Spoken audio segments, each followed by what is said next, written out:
Hi everyone, it's Karen here. Welcome to another video with me and Lavinia Stamps.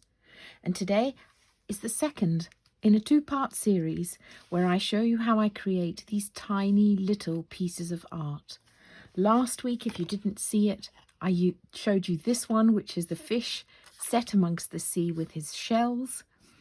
And today I'm going to share with you the pheasant, the lovely regal pheasant set in a field of grass on a sunset evening. So you can see some of the others that I've created, all with the same sort of process and technique. It's really fun to do. The size card, 8 centimeters by 6 centimeters, and what I've done is I've just wrapped it with some of the threads from one of these gorgeous little packs. I've got all the colours in all of the sizes, but of course you know that my favourite colour is blue, so that's what I'm using here. And that way, as my little pack of cards grows, I can just wind the ribbon round it more easily. So we have the gorgeous pheasant as the focal point. We've got the bird stamp, we've got some orchard grass and some little daisies at the bottom there. The background, I've used the stencil called Laurel. So this is a bit marked because I've got paint on it as I was using it with a gel plate, but it still works beautifully.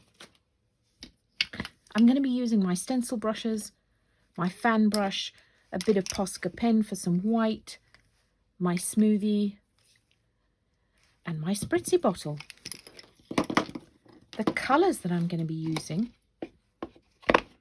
mustard seed, spiced marmalade, and mowed lawn for the field. Then around the edge, I've used crackling campfire. If you haven't got the exact same colours, don't worry, use whatever you like. I just like to create a frame with a darker colour. For my stamping, I'm going to use VersaFine Clear and Cheerful for my little daisies in the field. For the focal points, my Nocturne. And then for the grass, some Green Oasis. So as I said, 8 centimeters by 6 centimeters. We will get started.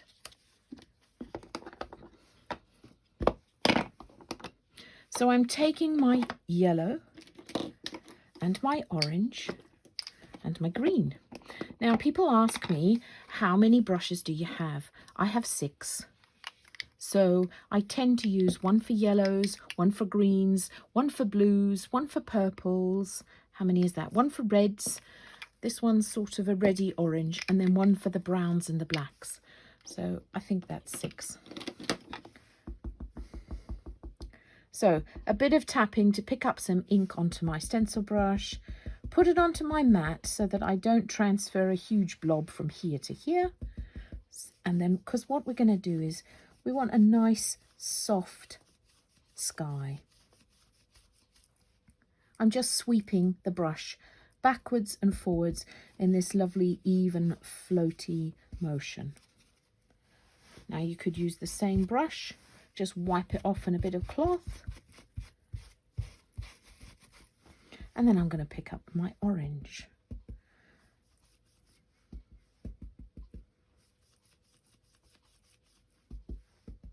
So this is the piece, and you'll see I'm doing it upside down. Just find it a bit easier that way. There we go. And then we're going to come in with our green, which is our meadow, and bring that along the bottom. Again, keeping with this lovely flowing motion across the base of the card.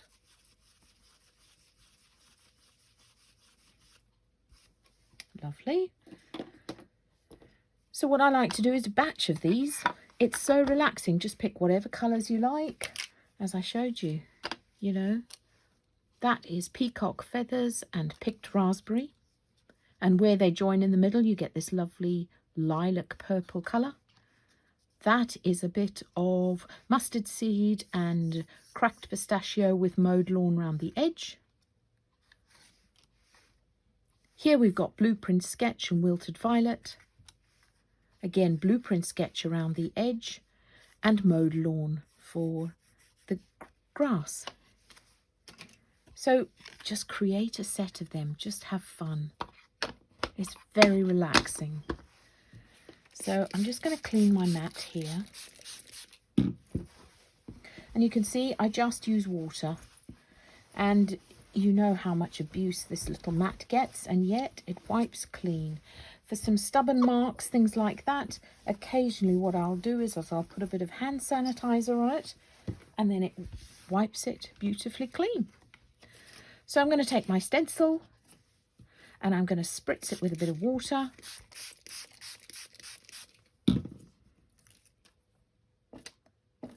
Tap off a bit of the excess there. And then I'm just going to turn it water side down onto my card. That way you're trapping the water between the stencil and the card. And what you're going to do is almost bleach off some of that colour. Dab it dry. And there you can see that lovely texture in the background. Now, before I do my stamping, I'm going to dry it off and I'll come back to you. So now I'm going to take my lovely pheasant with my black, my Nocturne ink, and I'm going to generously apply the ink all over my stamp. Tap, tap, tap. That way it gives me a good coverage. And then I just want the top bars of this fence to be visible on my little card. Like that.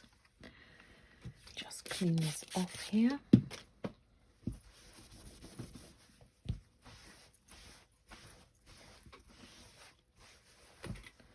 And then I'm going to come in with my bird stamp, again in my Nocturne, and I'm just going to set these birds at an angle, coming into the centre of the card like that.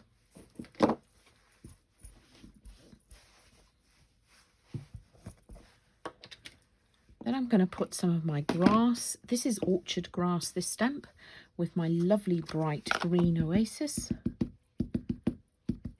And I'm going to stamp my stamp all along the bottom here. Some it's first generation and some it's second. So you can see with this how you can adapt some of the larger stamps for smaller projects.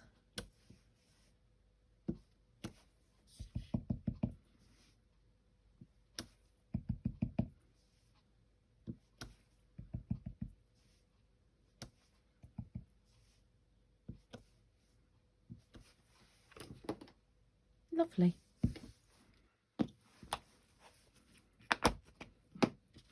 I always like to put my lids onto my ink pad straight away and clean my stamps, because then next time I go to use it, I know that it's nice and clean and I didn't forget about it. And the lids on the stamps so that I don't put the wrong lid on the wrong ink pad. I have done that once before and it didn't turn out well.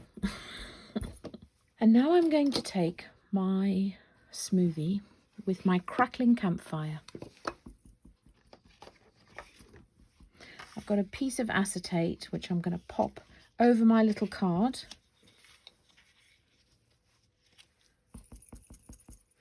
I just re-inked all my pads so they're all really quite juicy. There's still a lot on that one.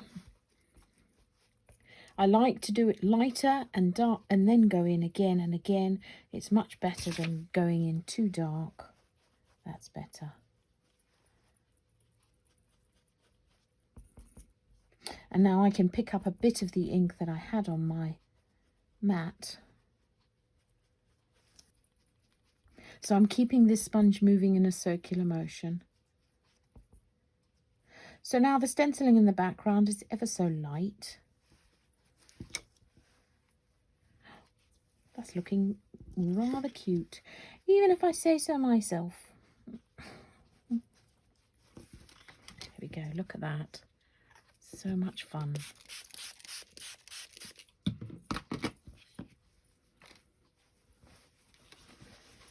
You see, I tend to work with this cloth right close by me all the time.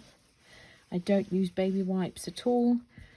They don't break down very well, and they leave fibres everywhere, so not for me. Now I'm going to take some of my little cheerful stamp, my little daisies, and I'm just going to pop these at the bottom in the field.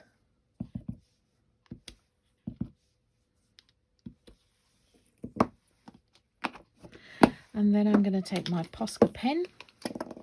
This is a white acrylic paint pen, and I'm just going to put some, so these could be little daisies. You can see the difference that that makes just with the dotting. And you can see I'm not overthinking it, just dots here and there.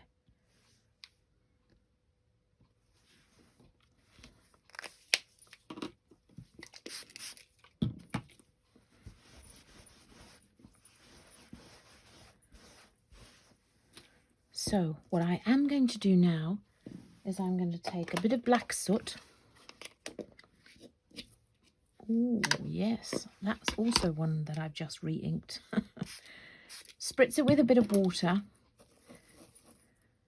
with my fan brush, and I'm just going to lightly splatter over my little card.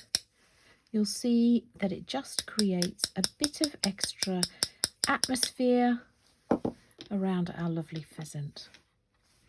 So let me clean this off. And there he is. So here's my original. So obviously what I'd done with this one is that I'd gone a bit darker with my green, but there we have it. The second in my two-part mini-series. Next week I'll be back again with something completely different. So until then, thanks so much for watching. Bye for now.